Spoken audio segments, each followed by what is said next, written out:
Hello and welcome to Adventures in Venueland, an EAMC podcast. This is your all-access pass to go backstage and behind the scenes with some of the brightest minds that cross the scope of the live entertainment industry. I'm Dave Rettelberger. And I'm Paul Hooper. We'll introduce you to some of our favorite people as we dive deep into the world of live touring shows and the venues that host them.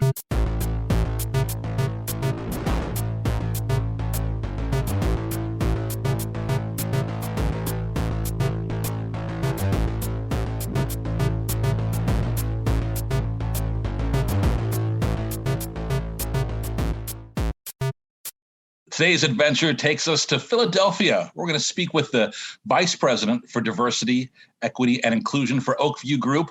She's based out of OVG's corporate office there in Philly, Dr. Debonair Oates-Primus, or as we got to know her a little bit during the EAMC conference this year, Dr. Deb. Welcome to the podcast. Thank you. Thanks for having me. Hi, everyone.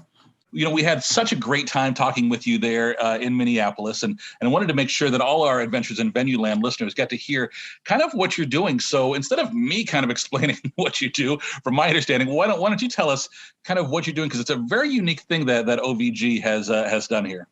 Yeah, and I'll tell you, Dave, honestly, my family does not know what I do. I have one of those jobs where I get all the time, what exactly do you do? And then after I tell them, oh, okay. But like, it never sticks. But yeah, basically, right. Seriously, it's one of those jobs. But it's because in lots of industries, DEI is like emerging, even though it's been here for a while. So basically, I oversee all of Oakview Group, which is a venue development company, all of our DEI strategy, our community partnerships, our initiatives, and anything that falls under the realm of DEI. So that means that I oversee our DEI hiring strategy, diversifying our talent pipelines, for example, making sure that DEI is infusing the DNA of our company, which means in all the business sectors. So I could do all the fun stuff, but not really. People think I'm the fun, and you guys were at the conference until I start talking about like what that actually means, right? It means they have to build their capacity for change, because my work definitely comes with pushing folks to change their old processes, their old systems, make them more equitable. It means that some folks might have to, be more transparent. It means that we have to make room for other folks that have been marginalized. So it's fun times until I start talking. And then it's eye rolls like, oh crap, okay. Like, so. But yeah. It's important eye rolls and important. I mean, it's, you have to have those conversations. And I think we've talked to some previous guests about this, but I think you'll probably agree with this. One of those biggest hurdles is that in order to make change, you have to admit that there's room for it, right? And absolutely. I think that is the biggest hurdle. Is a lot of businesses, a lot of CEOs that, kind of might all look the same of a certain age. They all want to think, oh, we're doing a pretty good job. We could do better, but we're doing a good job. And they might not be. And it's tough to admit that there's room to grow there. I mean, it's tough to admit that, but then we have to go any further. We have to when they say to me, for example, when you just said, oh, there might be, like, we're doing pretty good, they're not really tracking it. So I'm the person that like, we actually have to look at the numbers, and then it's like, right, pause for it. I'm not joking, no. Right? I'm not like, this is my everyday. I had 2 meetings this morning where I literally was like, so on Wednesday, I'm going to be showing you guys our key findings. We just did 6 strategic DEI focus groups with the company to sort of, fill the room out and figure out what our baseline is as far as organizational culture and how employees feel about our pledge to DEI and our commitment to it. And the meetings were going on, all the senior leaders did. But Wednesday, I had the meeting where I show them our key findings and what employees actually responded to. And I gave a little bit of a spoiler. I was like, and it's really compelling data. We have a lot of work to do. And immediately face is tense. I'm like, yeah, like, great. I know. But like tracking it and measuring it and looking at those numbers, I have a lot of, in DEI, I call it like aha, and then ouch moments, right? So any DEI practitioner has to vacillate between aha moments and ouch moments. The aha moments are fun, they're revelatory, but the ouch moments are like, so I have our official numbers of our employee demographics, and it's like pause for eye rolls, like, and just nervousness, like, what are they? And then what they normally see is like, it's not what they thought. Because for many folks, DEI is visible. So like they tell me things like, I'm in meetings and I see a few folks of color. So yes, we're doing well, right? And I'm like, that's not how I see this. That's how it works most of the time. Folks are like, I just hired someone from an underrepresented background, so we're doing great. Right. And I'm like, we've done one for the month. We're good. Yeah, we're good. We have one and we have you, and we're doing great. And yeah, you're right. So fun times. Well, let's talk about this position because, this is something. Is there a Dr. Deb, in some of the other big companies around, and are there other people that you're connected with across, the industry that are, making that same charge outside of OVG? Yes. So the answer to your first question is yes and no. So there are a few ways DEI operationalizes in companies, right? So sometimes a company like OVQ Group hires a VP of DEI or director of DEI. But I've also met lots of folks. There's this new organization called the Pro Sports Assembly, and they've made a focused DEI, but it's a collective of folks who really care about DEI from the pro sports industry. And we had a retreat a few weeks ago in Austin, Texas. It was amazing, not your regular retreat or conference. It was super diverse. They were really intentional about the group that was there. But what I learned was there were folks from all different sectors who were doing DEI. I met a VP of finance for a sports team, for example, who's a person from an underrepresented group who is passionate about DEI, and was doing it. I met a head of legal from a sports team who, same thing, that wasn't her job, but that was, what she was focusing on. And that's sort of how I started doing this work too, right? So many of our journeys are the same. We are passionate about this because it directly affects us, and we start doing it. And then the company realizes that this is something they should be focusing on.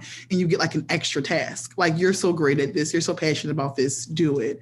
So, right. But then I've also had the luxury of meeting other folks through the Pro Sports Assembly, the director of DEI for the Atlanta Hawks, for example. She and I have been talking a lot about similar initiatives and programming and goals that we have. And we've been talking about creating a collective, right? A collective of just folks in our industries doing this work, our challenges, and then become a space for resources and just a venting space. DEI work can be really lonely when you're the only one or you have a small team of folks. So just having a safe space to vent, because so much of the time we're the safe space for our employees. Right. I get unloaded so much and I want to be that space for them. But then it's can we create a space for us to talk about, I had 3 meetings today and it's driving me crazy that I can't get buy-in for this particular initiative. Sure. Yeah. It sounds like what you hear people who are nurses or something struggle with, right? Where they're constantly kind of taking on that emotional burden from other people and you want to be there, but you have to constantly balance how do you be empathetic and also not take it home with you, at night to where you're bearing this burden that other people have kind of offloaded. And I'm sure that's a big challenge, but also, an important thing that you're able to provide that for people, because I'm sure they don't have that outlet often. They don't. And mostly folks with underrepresented backgrounds don't have that. But then it's also layered because I'm also a person who identifies as 3 underrepresented groups, right? So I grew up socioeconomically working class, West Philly, the Fresh Prince song. My mom and I are 19 years apart. She's a single mom. She raised me and my sister together. So I come from a working class family. I'm a first generation college student. I'm a Black woman. So also a lot of the times I'm dealing with a lot of the same pressures and frustrations that the people who come to me to unload are. And I have to sort of make that division when they're talking to me about it, right? For instance, diversifying our talent pipelines. Sometimes I hear stories and I'm mad. I'm just as mad as the person telling me, but because I'm in this role, my job is to be solution oriented. I'm okay, in this space, this person needs me to provide solutions. And then I hang up and I'm just throwing stuff against the wall. Why is this happening? Yeah. Right? Because in the world that we're living in right now, for example, I created a process where after every national injustice, we would create a safe space session for our employees to, just have a space for them to talk and unpack what's going on. And we did one after the Buffalo shooting and to honor the 2nd anniversary of the George Floyd murder. And it was a really great session, but it was really emotionally intense. And, I'm trained to facilitate these kind of sessions. But being a Black woman from an urban city like Minneapolis, right, it was hard at times for me to like listen to Black employees in particular talk about their frustrations and their anger. And then, I have to be the person who like absorbs all of that, right? And then gives them self-care strategies and gives them optimism that our company takes this seriously and committed.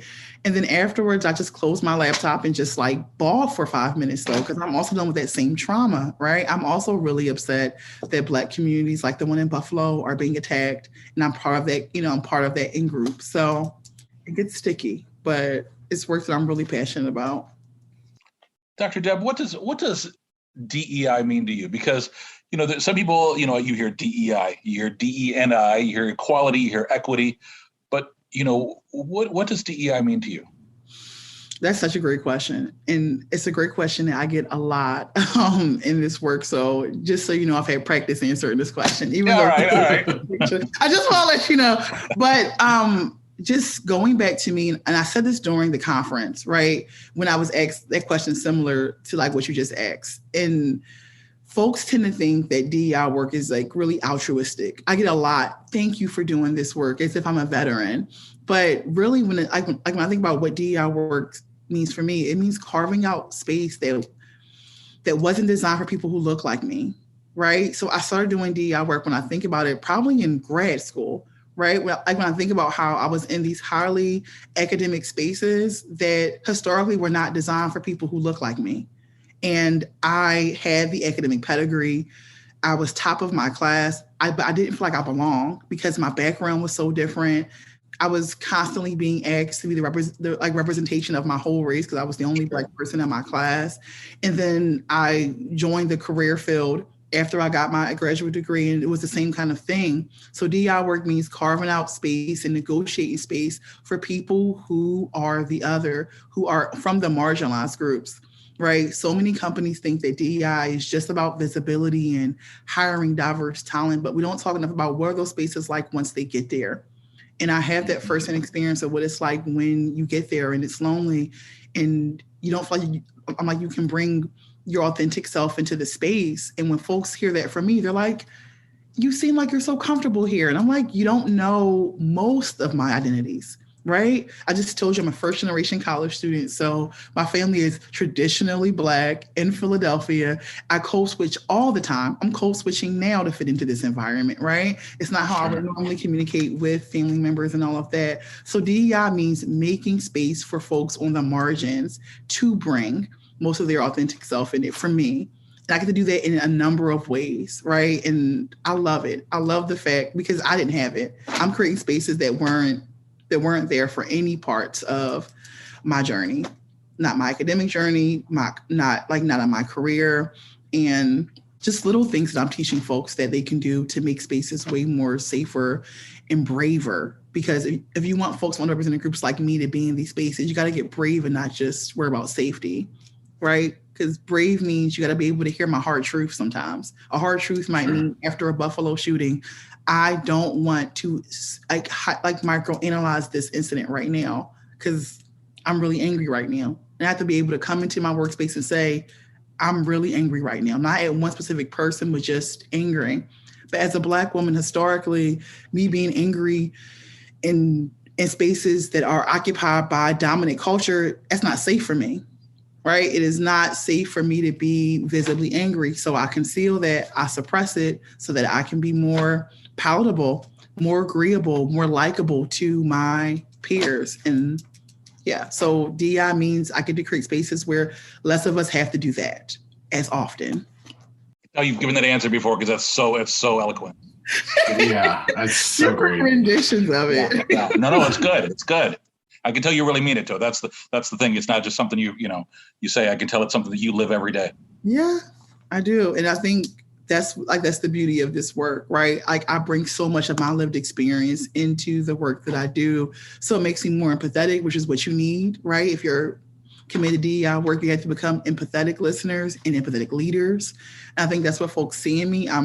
There's not a story that a colleague tells me that shocks me. And, I work really hard on not always having a solution, but making sure that they feel heard and seen in those experiences.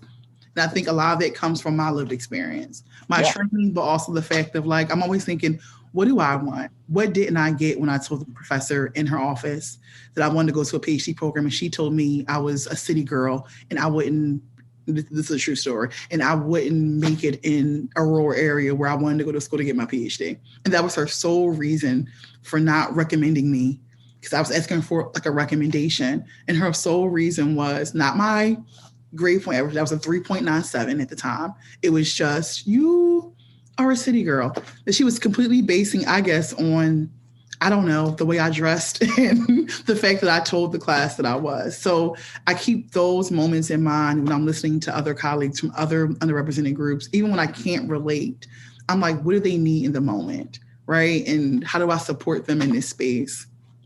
What do you think? I know this is probably oversimplifying it by asking this question, but there are a number of venues out there that aren't a part of like a big Oakview Group company or an AEG or a Live Nation or any of these large venue management. And speaking from someone that used to work at one, and now I work at a different location, and my former employer is a part of that. But there are challenges where maybe there's people in the company that do want to make that change, and they don't have the support maybe nationally.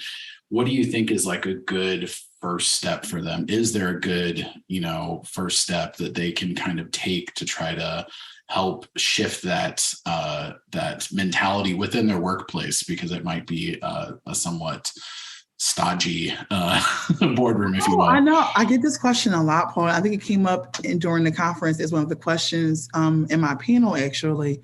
And I love that question because I think folks think that you have to start doing DEI work in this really big, bold way. And that's not true. It wasn't my journey.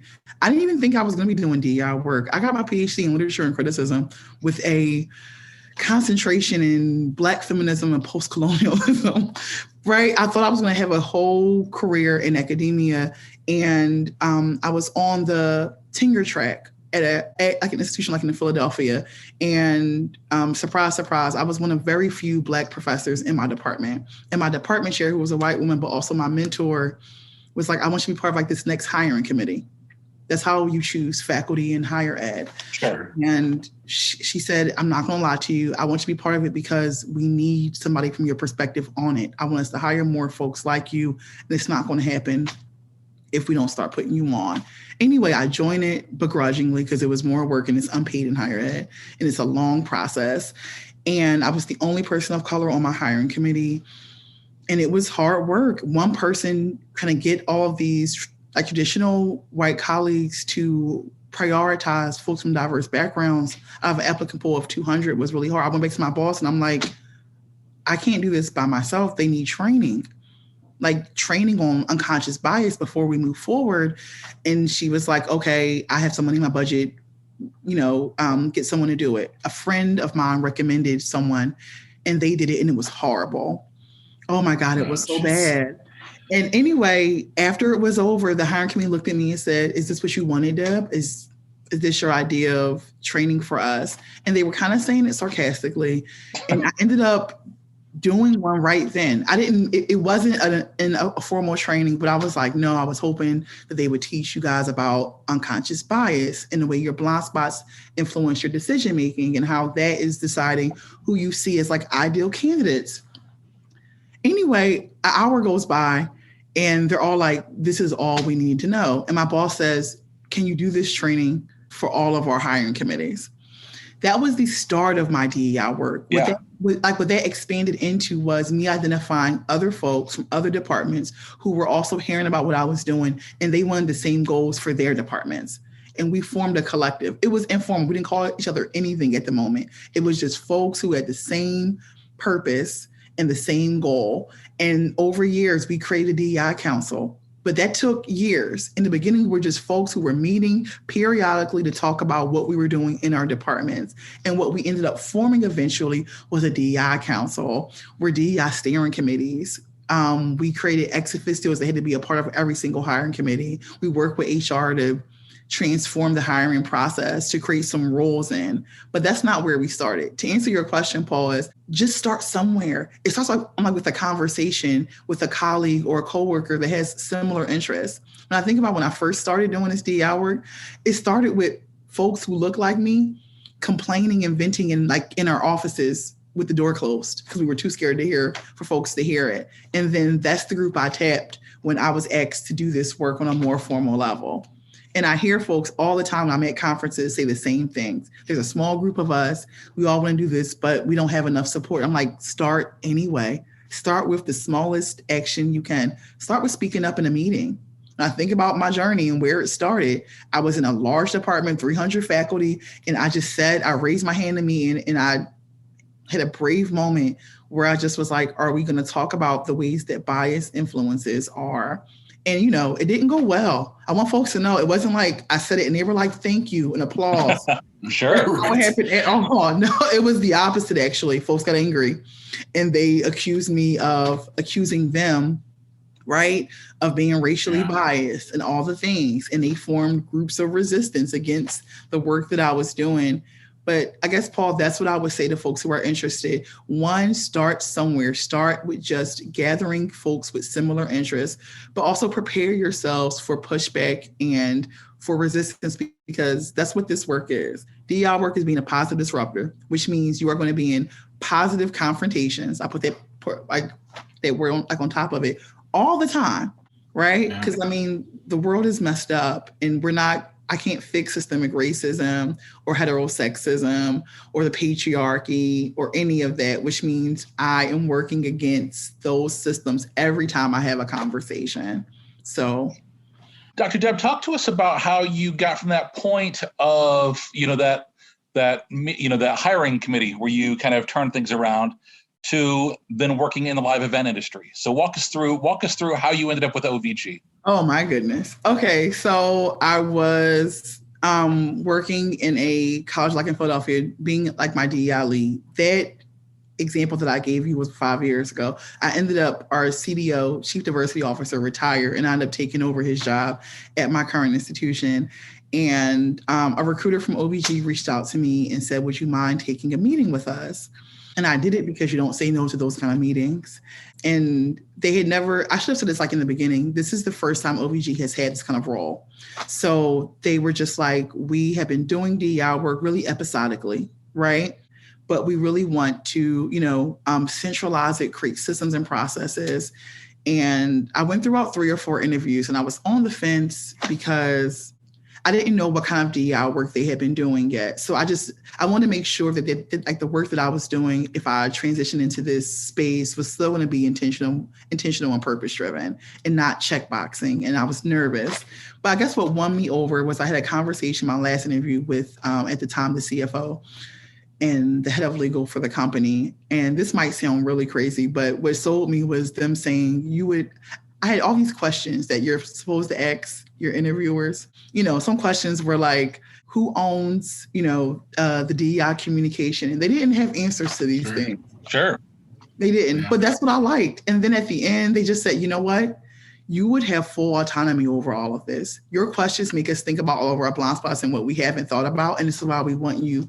And in DEI worlds, it's just really uncommon for you to be able to completely construct your own blueprint and agenda, right? Like, it's just, even when they say that, right?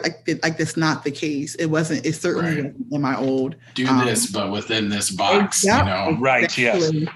And I was really drawn to the fact that OVG was recently transitioning from a merger and they were this larger company, but also they were this company that was really excited and enthusiastic about this work. They had already made it one of their pillars.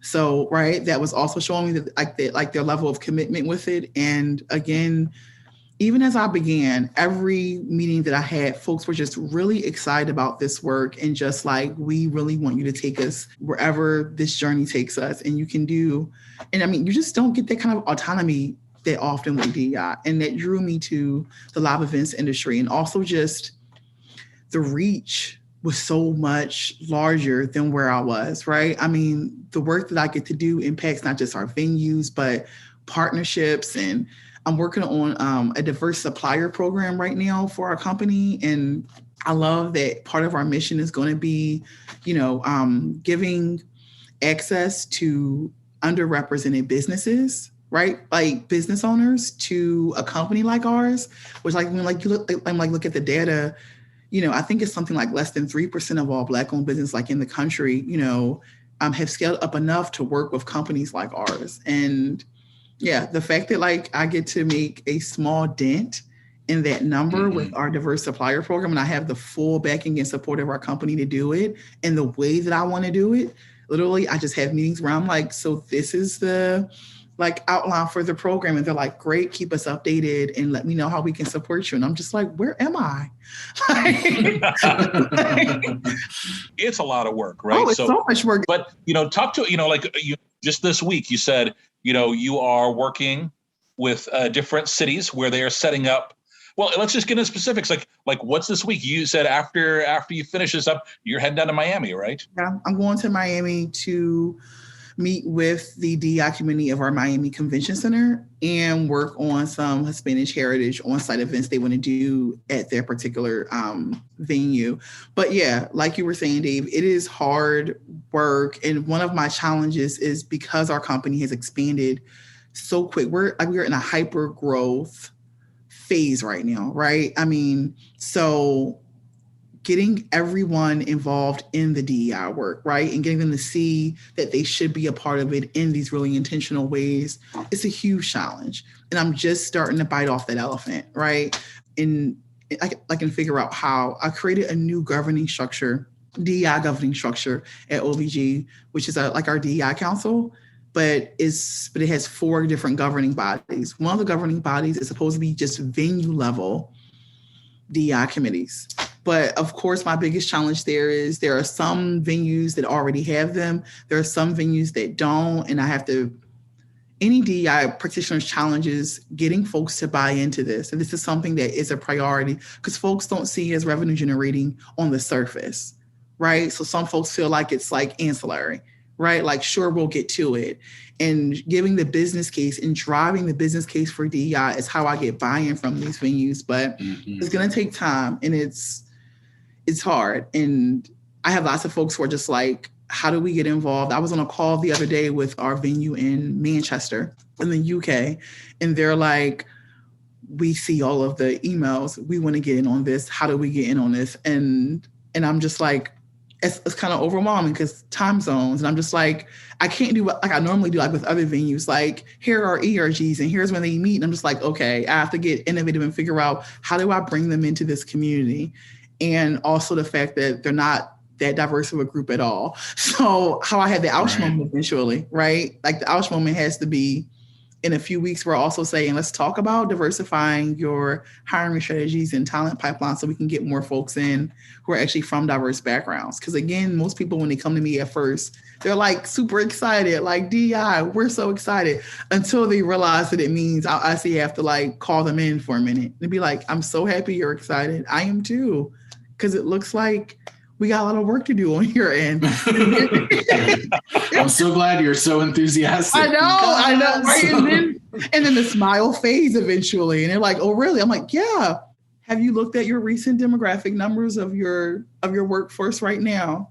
Right. And again, smile is fading now. I'm just like, yeah. So we're gonna work on that and maybe get you guys some training so we can figure out. And then there is no more smile. That smile is replaced with a grimace or a scowl. It's like, okay, now this is not what I thought DEI work was going to be. They think it's going to be all, help me decorate my venue for Pride Month. And, how do you, I'm like, yep, we're going to do all that too. We're also going to get to work and figure out how, we identify your blind spots. We talk about, I'm like, the moment I start asking for data, it goes downhill. I'm like, can you send me your latest vendor supplier list so I can look forward to see if you're, partnering with minority businesses and small business and women? They're like, wait, that's what you're going to do? I become like the DEI police. I'm serious. I quickly become like a police officer. I'm like, no, I just want to see them. And then, the data request, oh my God, all the emails I have to do just to get it because folks don't want to show it because then, Yeah, like they feel like it's like this is something like changing the culture. 'Cause I think lots of folks think that if they show me these things, they're in trouble, and I'm like, you're not in Right, trouble. right. You know what I mean? Like it's yeah, like I wouldn't be here. You wouldn't need me if your numbers were good. Just think about it that way. Like you would just be like, we don't need like a DEI person. We're great. So I wouldn't have a job if the numbers were good. I think you bring up two really good points in that sometimes beyond the ethical reasoning for making changes, sometimes it is easier to sell in some ways when you do look at data and you look at like the bottom line, because unfortunately for some people, the bottom line is what changes the business more than the ethics, which is sad. But you see it even when it comes to like, green initiatives, right? Like all these car manufacturers aren't making any difference. And then all of a sudden a green car comes out that is really competitive. And then like, if anyone watched the Super Bowl, there was like 40 ads for green cars that all of a sudden now it's like, oh shit, we need to jump on this because now it's a business decision.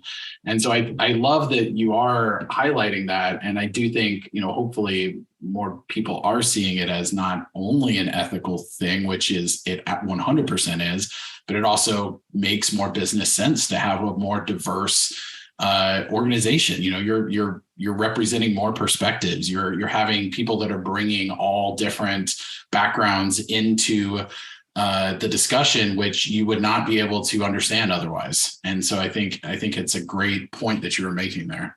Yeah, and it's not reactionary. What about OVG is so many companies hire people like me when they're reacting to a civil action like lawsuit or right. Like like a class action like lawsuit or something, Sure. right? Like something that has smudged, right, the companies. And they're like, and now we have to make this case, and now we need diverse perspectives. And I love that for OVG, it was just like, we need it because it's the right thing to do. And it's 2022.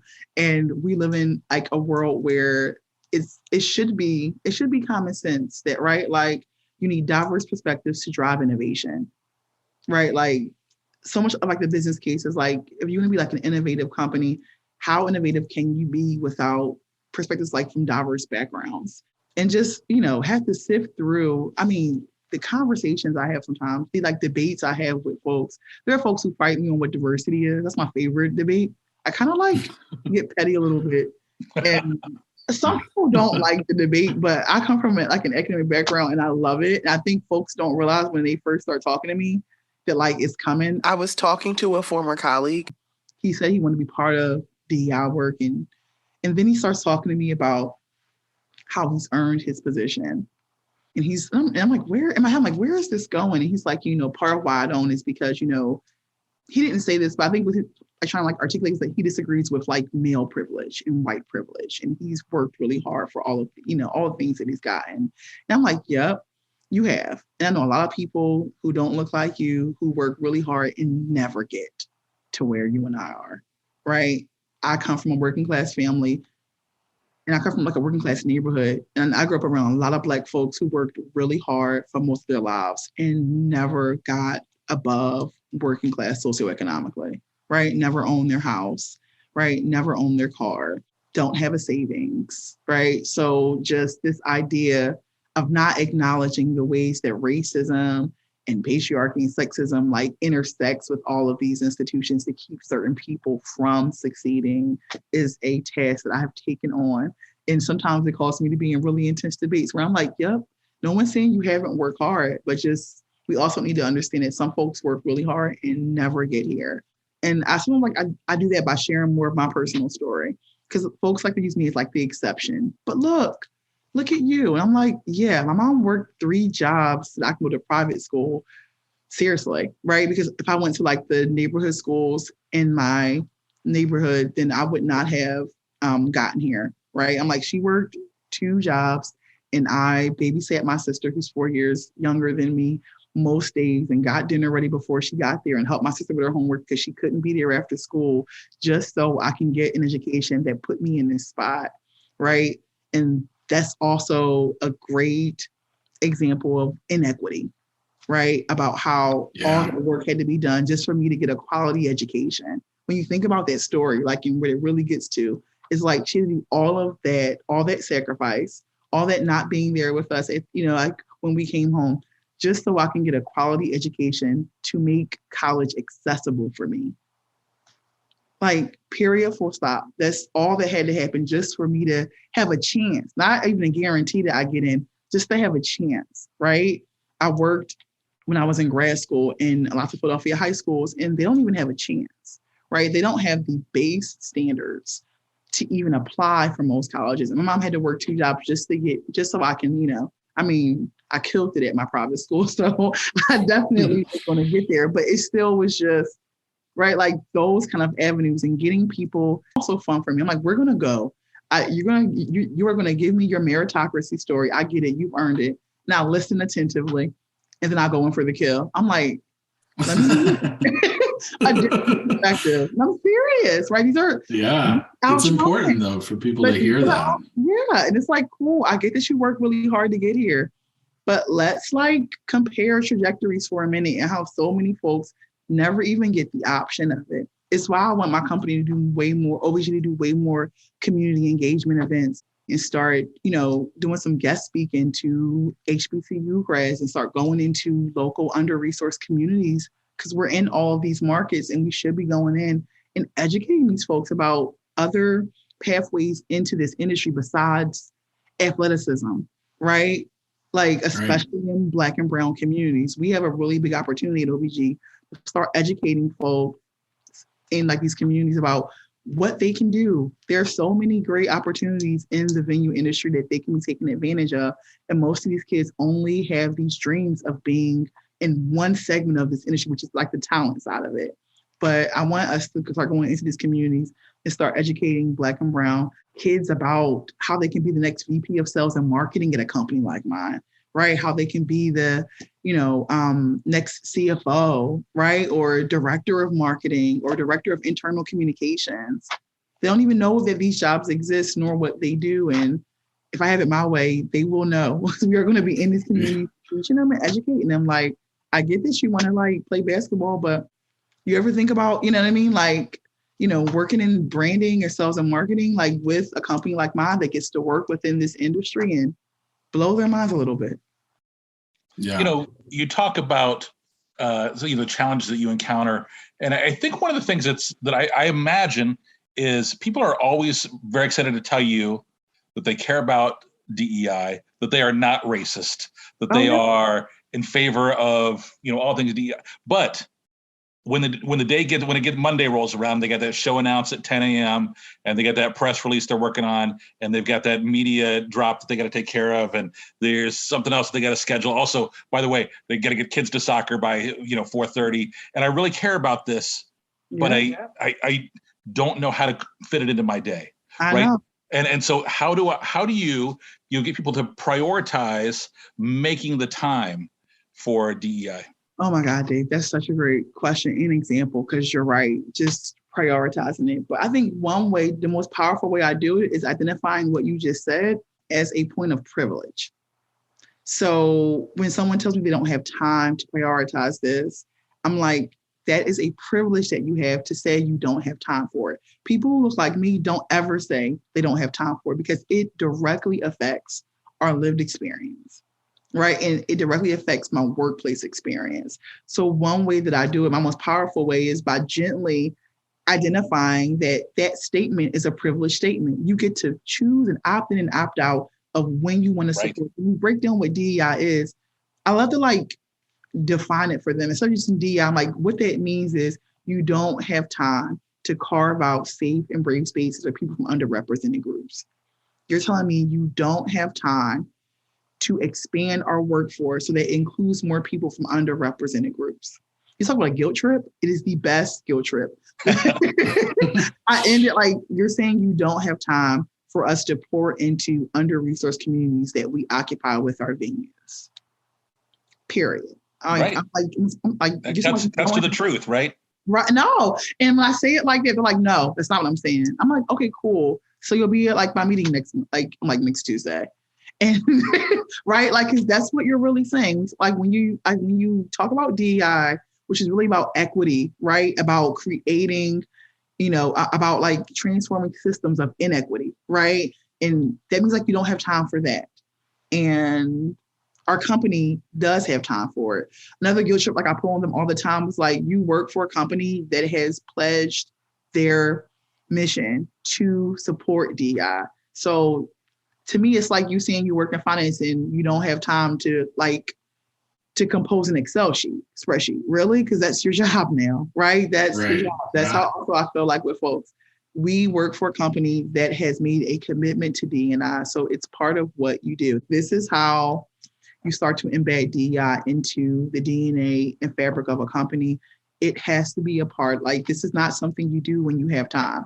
This is something you do because our company has pledged its commitment to this. And unless you don't want to work here anymore, you need to make the time to support this company's new mission and vision. Well, and I think there is this massive misconception, not just in the industry, this is societal, but that admitting privilege somehow means that you didn't work hard. I know. And I think that's people are like, oh, if I admit that I'm privileged, that means that, I didn't work hard in school, or I didn't work hard to get where I'm at. And I think probably we've all had that conversation, and some of us more than others, but it's like, I talk within my friend group where I try to, to the best of my ability, educate people on their privilege. And that is usually the gut reaction people have, is like, well, no, I'm not privileged. I, da, da, da, da, da, da. And I'm like, yeah, well, look at the color of your skin. You are privileged, whether, no matter what. And I think it's a tough, I don't know, it's an unfortunate thing that people seem to kind of marry those two together and feel like they can't admit privilege without letting their ego down to show that they work. It's I don't know where I'm going with that, but it's more so me just laying it out there. No, you're absolutely right. And it's not a zero-sum game. And folks think like all of us have sites of privilege. When folks say that with me, I just start to like identify mine. I'm like, I don't have many because I am a Black woman, but, I am a heterosexual woman, which means I never have to defend who I want to marry. I never have to worry about if I'm walking down a dark street at night. I'm a woman. I do worry. But if I'm with my partner, I don't have to worry that we're going to be attacked or ridiculed or harshly criticized or, like that's a privilege of mine. And when folks get really insecure about their privilege, Paul, it usually means their friend group and is probably really homogeneous, because all it takes, one of my good friends is a trans man. And just that friendship with him has taught me so much about that particular identity, right? And like, there's no way if your friend group is diverse, then you get insecure about your privilege anymore, because I see it. He didn't have to give me a lecture. I saw it. I saw the way he was treated. We worked together at first. Teaching. I saw how students treated him. I saw how employees refused to use his preferred names, and how he generously and graciously corrected them every single time, right? So I thought about how so many folks assume that he is a heterosexual cisgendered man, and how he has to continuously explain his different identities to folks. Just something as simple as when he got married, and what the assumption was when he got married, and how he couldn't even celebrate with our colleagues about his marriage without having to explain parts of his identity. And that's something I don't ever have to do. And I'm just saying, when people say that they don't, it's not about their privilege, they're probably around the same kind of people, because the more you expand your friend grouping, the people that are in your life, you see it, right? As a woman, sometimes I feel like the hardest part, if I'm being honest, is talking to some men about what it's like being a woman in this country right now, right? And just understanding what their experience is like, and then what it means being a Black woman in this country right now, right? And just putting yourself in the other person's shoes and really practicing what it means to be empathetic when you listen. One thing you learn as a DEI practitioner is, can you put yourself, what is it like? What does it feel like to be someone, from that particular background, and acknowledging that? And then you can let go of this whole insecurity about privilege. We all have it in some ways. I mean, some folks have more of them. Yeah, sure. It's not the Olympics, but I'm just saying, if you're a white girl in this country, You're kind of like, yeah, but we all have it, and we all have spaces where we don't have to, I don't have to defend who I want or who I love ever, right? And that's a big deal, because if you are part of the LGBTQ plus community, you're doing that all the time. Even when you don't want to, even when you're just like trying to have dinner. I've been in so many spaces with my friends who are LGBTQ where just like they can get through a dinner sometimes without it coming up and having to like defend their choices. And it's ridiculous. So, I know we're running out of time here, but one thing I want to ask you is, are we getting better? Because sometimes we talk about, you mentioned it, right? The world's a mess right now. And I think growing up, a lot of us felt like we were heading in a good direction, right? And it seems like, over the past, few years, especially with the pandemic and everything and George Floyd, and it felt like, oh, wow, maybe I wasn't aware that how bad things were in certain places. And that's obviously a privilege as well. But are we going to see it in our lifetimes of we're not going to fix it, but are we heading in a good direction? I mean, I think that's almost an impossible question to answer. But what I will say, though, is when you were talking, and you said when you were younger, you felt like we were going in the right direction.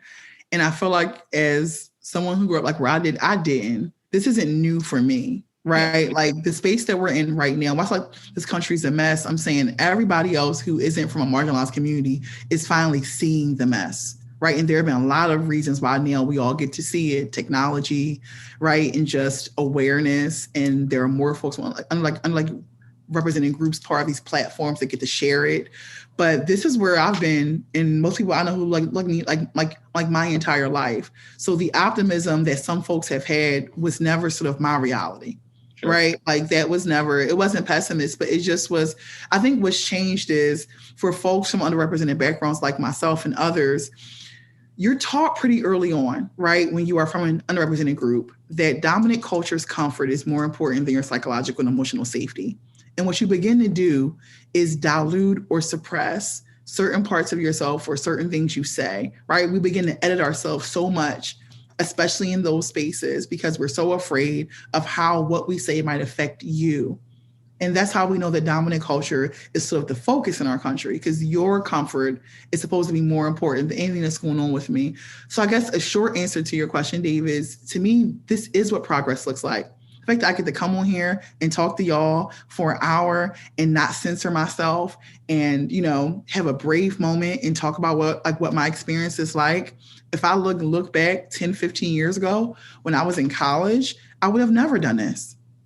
Never, right? Never. I would have never been brave enough to have those conversations. And the fact that I can do that now, and right, and that we're normalizing, this is part of our conversation. To me, it's immense progress. We did not have a speak up culture. And how can we fix things like what you were saying, any of those things, if we're too afraid to even talk about it? So it's going to be baby steps. I think we've gotten really far in the fact that I can turn my TV on after we hang up, right, and surf through channels and probably see at least one podcast or, news segment that's going to focus on this today. I don't ever watch the news anymore for an hour without them addressing some racial tension, racial injustice, gender injustice, right? The LGBTQ plus community. That is amazing progress. There was a time where we could go a whole hour watching the news and nothing like this came up. I watched the news this morning. They were talking about the hearings that are going for that January 4th riot. And then they were talking about the Uvalde shooting. And it's something that we're constantly doing now in our culture. And to me, that's what progress looks like. Now, are we where we need to be? Absolutely not. But if we continue to do this, continue to create brave spaces, push ourselves, like Paul was saying, stop getting all on our feelings about identifying privilege, decenter yourself so you can think about other people. All these things have to happen. And as long as we can continue to push the conversation, then I think we are. But I think we have some pretty entrenched problems like in the US. You're right. When you look at the history, systemic racism has been going on for 400 years in this country. So when you say what's progress look like, it looks like us addressing 400 years of systemic oppression in this country. And it's just like, we got to roll our sleeves up and be patient, because this is going to take a long time. And I mean, if I'm being honest, it's also every audience isn't like you two either.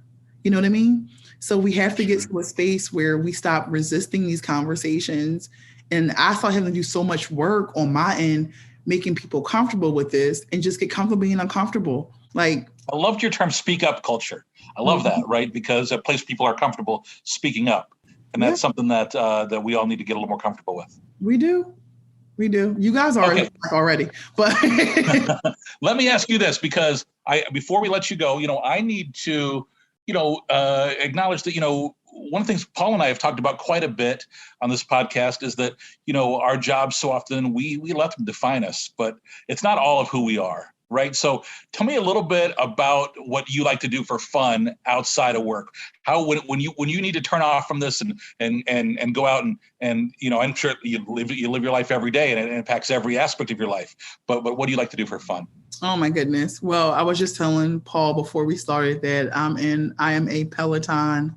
I'm obsessed with the Peloton. So I do that for fun. I also love to cook. Oh my goodness, I love to cook. I made the most amazing shrimp Alfredo yesterday with some truffle oil on top. So yeah, I'm a huge cook, and my family is really important to me. We're a really tight-knit family. So anytime I can, I invite them over and I cook for them or just hang out with them. My sister just had a daughter 3 years ago, and I'm obsessed. Oh my goodness, I'm obsessed with her. She's my best friend, which says a lot about me because I shouldn't have a 3-year-old best friend, but we legit have conversations about preschool fights and who's not her best friend anymore. And I'm all in. I'm like, we're both done with Jamie. Spill the preschool tea. Stealing apple juice the day before. So, that's great. Yeah. All right. Well, hey, that kind of a perfect lead into our Fast Five, where we just ask 5 quick questions, just looking for your instant response. All kind of fun stuff. Oh, do you remember your very first concert? Yes. And what was it? TLC. There you go. That's awesome. Right. How about your favorite concert you've ever been to? Favorite concert? A Drake concert. But I have to say, I'm a huge Drake fan, so it was no competition. But he didn't disappoint. It was a Drake and Migos concert, but Drake was. I remember that tour. Oh, you do? Yeah. How about your favorite vacation you've ever been on? Oh my goodness, this is so hard, but this wasn't a vacation technically, but I spent a summer in Cape Town, South Africa for a study abroad, and in love with the city, could go back 5 times over. Very cool. How about, you mentioned loving to cook. What's your favorite guilty pleasure meal? Oh my God, a soul food meal that I don't need to be eating, but with all the trimmings, fried chicken, macaroni and cheese, collard greens, and sweet potatoes. Yes, I come from a really Southern family, so definitely. Last question. What's your theme song? There's a Dr. Deb TV show, TV cameras follow you all around throughout your life.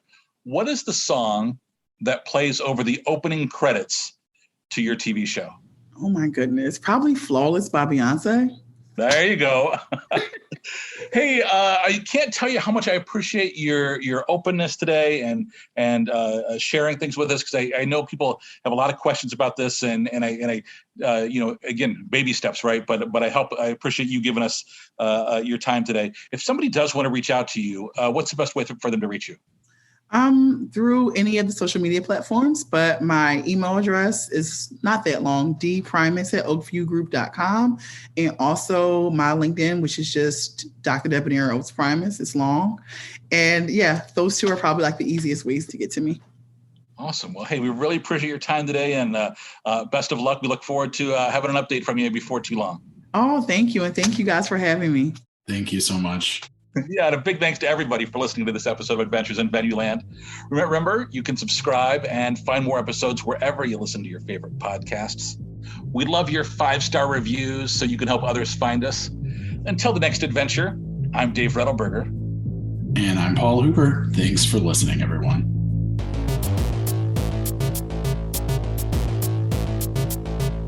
Adventures in Venueland is a side project of the Event and Arena Marketing Conference, a nonprofit organization bringing together people in the field of live entertainment to discuss marketing, publicity, and sales trends.